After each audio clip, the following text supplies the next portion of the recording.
oleme tulnud siia FC Elva TV-ga kontrollima Nike Arena ehitusjärku ja olustikku ja melu. Edasi annan sõna Marek Naarisele. Tere! Oleme siin pühade ajal väljas. Ennem siin päike ka paistis ja siuke rõõmus meeleolu.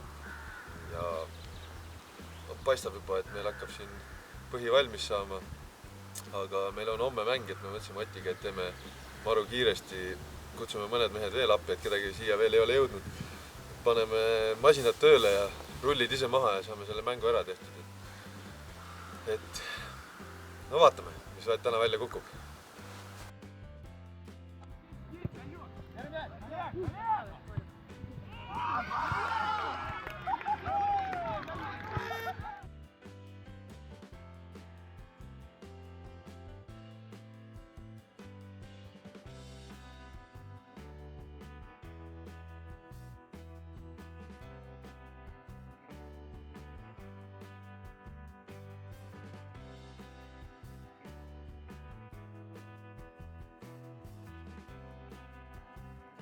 FC Elva TV küsiks paar küsimust teie käest, et palun rääkida enda mõtetest ja emotsioonidest Elva jalgpalli kohta, ehk siis täpsemalt FC Elva jalgpalli kohta. Jalgpalli muidugi ma vaatan alati, MM-i vaatan alati, EM-i ka vaatan. Aga kas te olete ka kohalikule FC Elva klubile kaasa? Nad ei ole juhust olnud. Ma ei saa kuskile. Nüüd on varsti üle tee võimalik tulla ja? Ja ma ei tule nii kaugele. Ma tulen väravani enda. Aga seegi on juba kõva pluss, et alati on pealtvaatajaid juurde vaja ja... Aga kas te panete sinna istmed ka, et ka mina näiteks seisan ainult luuan ajal? Ja, tulevad küll, istmed tulevad ka sinna. Muidugi palju siin Elvas neid pealtvaatajaid on, aga peaasi, et mängijaid on. Väiksed poisid mängisid siin ju õhtuti alati jalgpalli. Kui talvel oli 25 kraadi külma, siis mängiti ka. Lumi oli maas ja kõik. Las teevad sporti. Me täname. Suured tänud teile.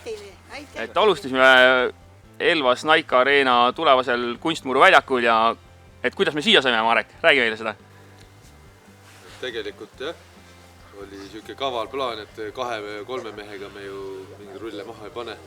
Aga siin kõrval elavad naabrid, kes on olnud selle protsessiga kogu aeg seotud ja ka omamoodi vastu võib-olla vahepeal töötanud, aga leidsime, et naabritega hästi läbi saada, siis võiks neile ka abikäe ulatada, kui neil on seda vaja.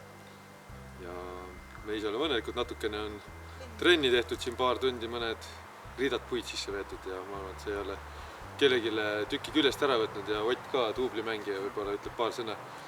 Ma arvangi, et see, et ei pea ju alati võtma, vaid just nimelt, et see andmisrõõm on see, mis on minu meelest üks hästi võimas rõõm, kui võib niimoodi öelda. Ja, et kutsume üles kõiki Elva inimesi aitama, kellel vähegi aega on ja sellised ettevõtmised teevad kõigil tuju heaks.